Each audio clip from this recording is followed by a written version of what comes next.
Hello friends and welcome to the series of video lectures on organizational behavior. मैं doctor Arpita Chaudhary associate professor GD government girls college आज आपसे बात करूंगी interpersonal conflict के बारे में।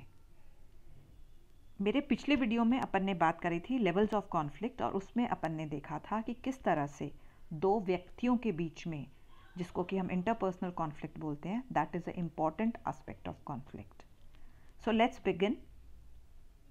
सबसे पहले हम बात करेंगे कि इंटरपर्सनल कॉन्फ्लिक्ट के सोर्सेज या कारण क्या होते हैं, और उसमें सबसे इम्पॉर्टेंट कारण है पर्सनल डिफरेंसेस। देखिए, no two persons are same. कोई भी दो व्यक्ति समान नहीं होते हैं। फैमिली बैकग्राउंड में डिफरेंसेस होते हैं, उनकी शिक्षा एजुकेशन में डिफरेंसेस होते हैं, वैल्यू सिस्टम, उनकी संस्कृति, और सबसे इम्पॉर्टेंट सोशलाइजेशन प्रोसेस, जिस तरह से वो बड़े होते हैं उसमें भी काफ़ी अंतर होता है। तो ये जो सारे अंतर हैं, this becomes a major source of conflict amongst the people and disagreements often become highly emotional. हम कई बार अपने मत को, या ये जो डिफरेंसेस होते हैं, ये जो मतभेद होते हैं, इतने ज़्यादा उभर कर आ जाते हैं कि हम अपने आप को सही और अलग जो दूसरा होता है उसको गलत ठहराते हैं, और ये हम इसको जो सही गलत की जो ये जो झगड़ा है, ये कॉन्फ्लिक्ट के रूप में उभर कर आता है। So this is the major cause कि किस तरह से क्योंकि कोई भी दो व्यक्ति समान नहीं होते हैं, तो ये एक बड़ा कारण होता है इंटरपर्सनल कॉन्फ्लिक्ट का। इसके अलावा इंफॉर्मेशन डेफिशिएंसी, सूचना की कमी या miscommunication is also a reason for interpersonal conflict. Communication break down हो जाता है कई बार संगठनों के अंदर, लोग आपस में बात नहीं करते हैं या हमें पूरी सूचना प्राप्त नहीं होती है, there is no proper information. So उस वजह से भी मिस इन्फॉर्मेशन के कारण भी कॉन्फ्लिक्ट दो व्यक्तियों के बीच में संगठन में हो सकता है। रोल इनकम्पैटिबिलिटी, आजकल हम ये देखते हैं कि जो ऑर्गेनाइजेशंस हैं उसके अंदर इंटरडिपेंडेंट रोल्स होते हैं। जब ज़्यादातर जो संगठन होते हैं, ऑर्गेनाइजेशंस होते हैं, वहाँ पर हम देखते हैं फाइनेंस डिपार्टमेंट होता है, मार्केटिंग डिपार्टमेंट होता है, प्रोडक्शन डिपार्टमेंट होता है, प्लानिंग डिपार्टमेंट होता है। तो वैसे तो ये डिपार्टमेंट अलग अलग हैं, लेकिन इनके ओवरलैपिंग रोल्स भी होते हैं एंड कहीं ना कहीं वो डिपेंडेंट होते हैं। फॉर एग्जाम्पल, जैसे प्रोडक्शन है एंड मार्केटिंग है। अब मार्केटिंग वाले को अपनी चीज़ को बेचना है और प्रोडक्शन वाले को ज़्यादा से ज़्यादा बनाना है। तो कई बार जो प्रोडक्शन मैनेजर है या जो सेल्स मैनेजर है, उनके इंटरडिपेंडेंट फंक्शंस हो सकते हैं। और जैसे मान लीजिए जो सेल्स मैनेजर है वो ये कहता है कि उसको ये लगता है कि हम ज़्यादा से ज़्यादा बेचें, तो वो कई बार कॉस्ट कटिंग भी कर देता है या अपनी तरफ से, या ज़्यादा कि भाई हम आपको इतने प्रोडक्ट्स प्रोवाइड कर देंगे। सो ये रोल इनकम्पैटिबिलिटी की वजह से भी कॉन्फ्लिक्ट हो सकता है। इसके अलावा environmental stress is also major source of interpersonal conflict. आजकल हम देखते हैं कि वातावरण के अंदर देयर इज़ जो रिसोर्सेज हैं वो कम हैं, ठीक है। एंड चाहे वो कोई भी चीज़ को आप देख लीजिए, जब लोग ज़्यादा हैं और रिसोर्सेज चूँकि कम है, नौकरियाँ कम हैं, अच्छी नौकरियाँ, जैसे people want to go for good jobs, so because jobs कम हैं और लेने वाले ज़्यादा हैं, so because of the shortages of the resources, या जो हम बोलते हैं श्रिंकिंग रिसोर्सेज। और कई बार ये भी होता है कि कंपनीज़ के अंदर लोग अपने आप को एक दूसरे से बेहतर साबित करने के लिए, क्योंकि उनको ये लगता है कि अगर हम नहीं परफॉर्म कर पाएंगे तो कई बार कंपनीज़ लोगों को जब कट डाउन कर, कॉस्ट कटिंग के लिए लोगों को छटनी करती है, तो उसमें भी लोग तनाव में रहते हैं कि भाई पता नहीं, स्पेशली क्योंकि गवर्नमेंट जॉब्स में तो ये प्रॉब्लम नहीं आती है, लेकिन मल्टीनेशनल्स में ये बहुत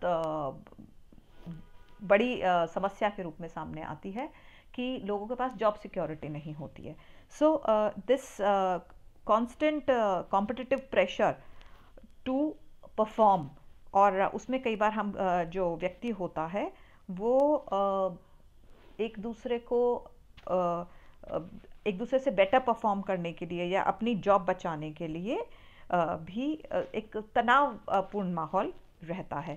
और इसीलिए कई बार there is a high degree of uncertainty as well, क्योंकि जैसे मैंने कहा जॉब सिक्योरिटी नहीं है. सो उनको ये लगता है कि पता नहीं किसका कब नंबर आए.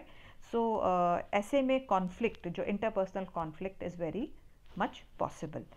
ठीक है, चलिए आगे चलते हैं.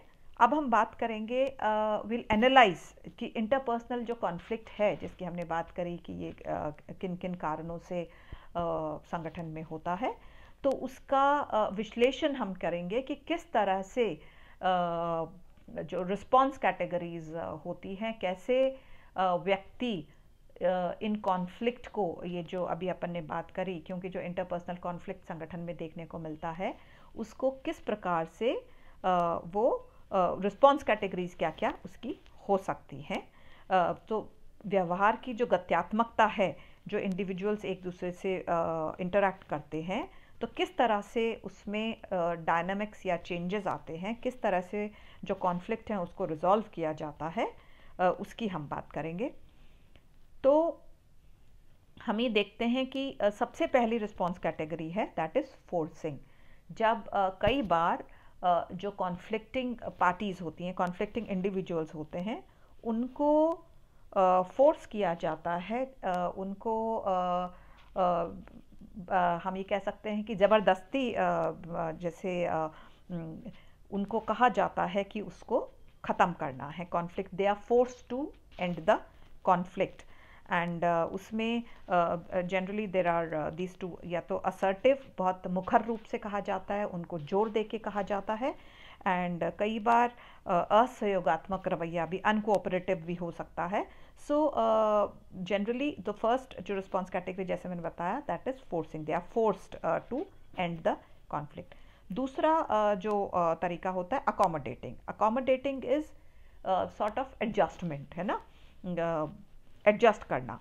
और इसमें the person is not forced, इसमें बहुत मुखर रूप से उसको ज़बरदस्ती नहीं करी जाती है, लेकिन एक आपसी सहयोग से उनको कहा जाता है कि दोनों जो पार्टीज़ हैं एक दूसरे के साथ में एडजस्ट करें, अकोमोडेट करें, और दोनों ही थोड़ा थोड़ा अपने जो स्टैंड होता है उससे थोड़ा नीचे आते हैं और वह कहीं पे अकोमोडेट या एडजस्ट करते हैं.